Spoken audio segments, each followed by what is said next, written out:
yesterday you had a listing appointment in the morning. Yes. And you talked to them about staging. Tell me your top 3 things that you do for staging, because I think that that's really important. 3 Ds. Top 3 Ds. Depersonalize, declutter, and deep clean. Yes. If you can do those 3 things and do not have money or time or energy or whatever to do anything else, those 3 things can sell a house. There are sometimes exceptions, but if somebody walks into a house and it feels organized, it does not feel chaotic and cluttered, and it feels extremely clean, people can look past just about anything else. I mean, I have heard people say like, oh, we can have somebody paint the place before we move in, not a big deal. We can have somebody replace the floors, not a big deal. But if they walk in and it needs paint and floors because they feel dirty, that's when people are like, I don't know about this. Yeah. But if it just feels like it's outdated, needs a refresh, nobody likes used carpet. 90% of the time people replace carpet anyway, no matter what condition it's in. But if it feels clean, right, and it doesn't feel cluttery, and it doesn't feel chaotic, and it's depersonalized and they can picture themselves living there, people can see past just about everything else. So that's what we did yesterday. Walked through the house. This is one of my favorite things to do with people is the home prep. And these people are probably about 6 weeks out from listing. And so with all of my sellers, if we have time, sometimes we got to move quicker than that, but if we have time, I like to meet about 6 weeks before. We do a full walkthrough of the house. We go through every single room. We talk about every single thing on the floor, on the walls, on the ceiling, the furniture, the cleaning, the painting, all the things for every room. And I make them a detailed checklist on everything they need to do for the next 5 weeks. 1 week before I come and do another walkthrough, we do the same thing and walk through every room. Did we miss anything? Do we need to move anything? Do I need to bring furniture in any of the rooms? Do we need to reorganize anything? And then the week of photos, the next week, I show up about 30 minutes before the photographer gets there for a third and final walkthrough where I am running through the house, fluffing pillows, emptying trash cans, rearranging knickknacks, like any of the last minute touches, so that it is picture perfect. So that's kind of the process, or my process. 6 weeks before, 1 week before, 30 minutes before, leading up to photos. And then we work on marketing, going live, and all of the things from there. So, do people ever get their feelings hurt that you're like, hey, I love that you love your grandchildren so much, but I need for you to take all of these photos off the walls? If it has a face on it, it's got to go. Yes. No, most people with like the depersonalizing, people usually don't get their feelings hurt. Like, I think most people, because they know it's a safety thing, especially with children. And I tell people that. It's not that I don't think your children or grandchildren are beautiful. They are. Right. That's kind of the problem. I don't want other people to think they're beautiful. You know what I mean? Like, yeah, it's a safety thing. We want to remove all of that. Where people start to get their feelings hurt a little bit, I think, is when you start talking about like personal touches, furniture choices, artwork on the walls, especially if it's something that they've created, like they're a photographer or they're just artsy and they've made these things. And it's very personalized to their taste. And it's not even that it's bad. A lot of this stuff is like, wow, like this is an amazing piece of art, but it's just not good for the real estate market. Right. Like it's just not neutralized enough for somebody else to come in and picture that as their home. So I have had people get their feelings hurt, but I try really hard to upfront, as soon as I walk in, we're doing the walkthrough, telling them, look, I'm going to be very picky. Less is more. I'm going to tell you to take a lot of things down and out of here, and it's not because they're not great. And so I feel like saying it up front, it's not like, hey, I'm just saying this now because I'm asking you to take this down. It's like, hey, every home I go into, I'm asking people to take things out, and it's not personal. And so if you kind of set those expectations up front, people tend to get their feelings hurt a lot less. And I also have to remind myself that trying to spare somebody's feelings is not, in the long run, going to be beneficial to them. Yeah, it could cost them money. It will cost them money. Yeah. It'll cost them days on market. It will cost them money. And it seems stupid, like trivial art on the wall is really going to cost somebody money or time on the market, but it will. People get offended very easily nowadays.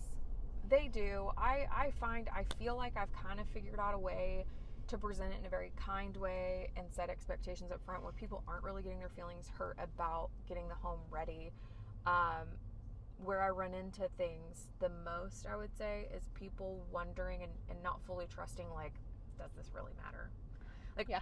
One of my big things that I love in staging that is super trivial but does make a difference, and I've got a lot of pushback on it, matching hangers in the closet. I want all of the hangers in the primary closet. The other closet's not so much. In the primary closet, I want all of the hangers to match. I love white hangers. They're inexpensive, and they all just look crisp and clean. And when you have them all matching, it makes the entire room feel so much more organized. The primary closet is a thing that people really have their eye on and love about a home. And they feel like, and they probably will spend a lot of time in there. So they want to feel at ease when you're in there. You don't want your mornings to feel chaotic and whatever. So matching hangers is one of those things where, like, do I really need to take the time to buy hangers, swap everything out, make it match? And it's like, well, after they do it, though, they're like, wow, this but made it's a big also difference. like a way that they can clean out their closet and have less things to pack. And it's a good time for you to, take the things that you haven't worn in a year and go ahead and put them in that Goodwill. Yep. Stack. That goes back to less is more. Less things in the closet makes the closet feel bigger. It makes it feel more organized. It makes it feel less chaotic, which in return will make people desire it more. If your closet is jam-packed full of clothes where you can't, there's no room in between, when you've had so much clothes that you're stacking things on top and you've got stuff on the floor underneath, this closet now feels tiny. Have you been to my closet? My closet's like that right now, but I'm not selling my house. Right, true. If I'm selling my house, and I tell people, there are 2 seasons, right? Like summer and winter, really. If we're in summer, pack away your winter things. If we're in winter, pack away your summer things. Like, you can thin out half of your closet right now. You can. I could. You're not using, like, I have a whole rack on the bottom that's my winter things. I'm not using any of those. I could essentially pack those away and move half of the top rack down, and my closet would feel so much bigger and more organized. Yeah. It could be done. It could be done. Closets are a big thing when it comes to staging. Another big thing is like the pantry and kitchen cabinets. Now, it's okay to have a lot of things in the pantry and in the cabinets, but if somebody goes to open a cabinet and things are falling out, or closet balls are falling out. Yes. Or if they open the kitchen cabinets and it's like dirty inside of there. Oh yeah. That goes back to the deep clean, declutter aspects. Yeah. They now feel like, what else are you hiding? And people always wonder, another question I get, what all will somebody be going through? Are they going to be going through my drawers? Are they going through my closets? All these things. Nobody should ever be going through any of your things. But if they're buying it, they're allowed to look at it. Yes. So your dresser, they should never touch it or open a drawer. They're not buying your dresser.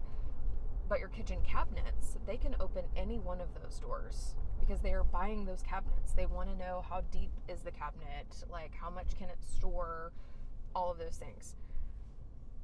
So those are things you should have organized and be prepared and ready for somebody to be looking inside of it. Now, they shouldn't be digging through it and seeing what you have in there, but they can open it and see what the space is like. Yeah. It also gives you another opportunity to look at the dates on the things that are in your pantry. Yes. Because all the old stuff. When we moved, I laugh at this, but I had stuff that was like 10 years old that I had not used in clearly 10 years. Long time. Yes. Another tip for the pantry is to go to General, Dollar Tree, Walmart, whatever, and buy cheap but matching buckets.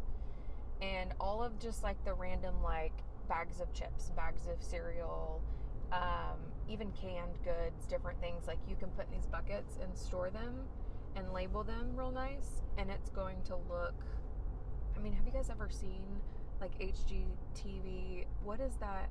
Like Marie Kondo organization show, and you're just like, oh my gosh, like I want to live there. That's because everything looks super crisp, clean, and organized. And so if they open up color that coded, pantry, if they open up that pantry perfect. and see, they're gonna be like, oh my gosh. If I won the lottery, you would come into my house and be like, oh, you'd organize the whole thing like that? Yes. The whole house? Yes. With like matching buckets. That's how you would know I won the labels lottery. Yeah. Everything would have a place. It would be perfect and labeled and color coded. Here's the thing.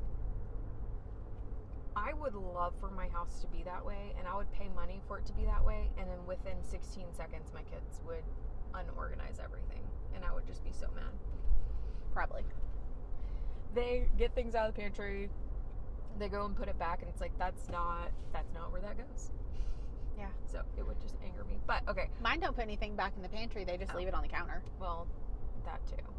Yeah. Bookshelves. Bonus points on the bookshelves if you can color code your books. Let me explain why. Whenever you walk into a room, subconsciously your mind is working through everything in the room. It is behind the scenes trying to assess everything that's in the room, what's going on, do we like it, do we not, and it's doing it very quickly. It makes it less difficult for your eye to scan a room when things are in like color order like that. Same thing like in the closets. And it puts your mind like a little bit at rest. And if your mind is not having to do overtime and you're not trying to filter through things, you will be more relaxed in that space. And if you're more relaxed in a home, you're more likely to want to live there. And it's all very subconscious and it's all very small details. That's why I said bonus points. But if you can color code things, if you can filter things out, if you can make things clean and crisp and organized and decluttered, people will not want to leave. And that's what you want. You want somebody to walk in your house and not want to leave. Yeah. That's when they spend the big bucks. I want it now. I want to spend the most money for it. I don't want anybody else to get it. I want to keep it forever. So that's another tip. Do you have any good like staging tips that you like to use, or what's like the biggest, most important thing to you for your listings? I mean, honestly, my biggest thing is smells. It's a big one. Because, I mean, everything can look pretty and great, but if it smells weird, like I personally am already out. Yeah. We went in one the other day where I had to put my shirt over my nose the whole time, and I literally was like, can you get, like, we've got to look quick. I got to get out of here. It's giving me a headache. I don't even know what the smell is. It's grossing me out. And we got out of there so fast. It wouldn't have mattered if the house had been perfect in every other way. Yeah. I've had one that smelled like pet urine upstairs. I guess they kept the pets upstairs and like had a gate.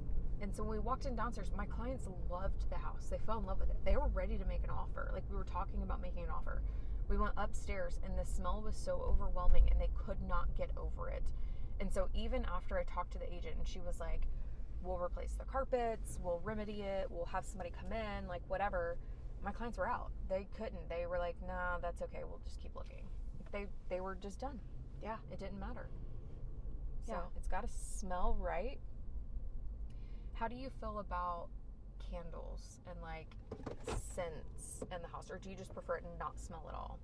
I like a nice candle. But I also think that it's weird. We went into a house the other day and showed it, and they had their candles going. Mm-hmm. I'm like, where? What are you hiding? Where are they? No, like they left fire going in the house, and they weren't there. Yes. Unobserved. There were 5 different candles all over the house. See, and so fire hazard. Yes. And also, I instantly, when I see an air freshener or a candle, I just wonder, like, what is it? What are you hiding? Does it smell weird normally? Or are you just trying to make it feel homey? Like, that's where my mind goes usually. Yeah, I don't mind like the little plug-ins. I think those are fine. Just don't have like 20 of them. Mm-hmm.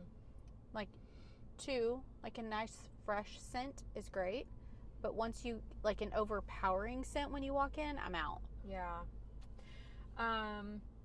I would almost prefer, and I tell my clients usually, like, don't have like incense going, don't have like your whatever, your candles and all the things. I would rather you run that all day and then unplug them and hide them before a showing. So it still kind of smells good in the house without like seeing them everywhere. I don't know. Then you just kind of like, oh, it just smells good in here. Yeah. They're just clean people. Smells. The deep clean, declutter, depersonalize, organize best you can, Mm-hmm.